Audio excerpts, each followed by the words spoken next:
homegrown method for combating PFAS has almost completed its years-long journey from a lab bench at the University of Minnesota's Southern Research and Outreach Center to the open market. Evan Berg spoke with Plasma Blue in Mankato about its hopes to bring the technology to local landfills at an affordable price.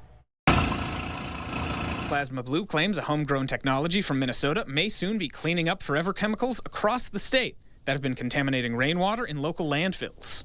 We've done testing with dozens of landfills across the state and across the nation to know that the technology is effective. Plasma Blue technology works by injecting cold or non-thermal plasma into a stream of water, hyper-exciting the electrons and allowing them to target and dismantle harmful chemicals like per- and polyfluoroalkyl substances, also known as PFAS. It can build up in the body and actually is known to create various types of cancers.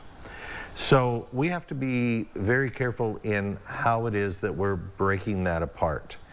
In the application of plasma, we actually create carbon and fluorine. Both are benign in the environment. The company hopes to be able to start selling its machine to landfills across the state later this year. While it's still working out the price, it says the process itself can be as cheap as 7 cents for every 1,000 gallons. As testing becomes more expensive, a landfill in Cottonwood County says those savings can be important. Because we have such a small facility, this is the exact type of thing that we're looking for.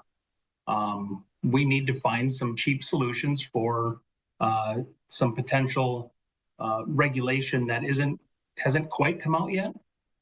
After this initial rollout, one of the U of M researchers who helped get the process to this point hopes that further testing and wider use will help continue to improve the process. We are trying to scale this up, the non-thermal plasma for PFAS treatment. We also want to make it better. Evan Berg, KUIC News Now.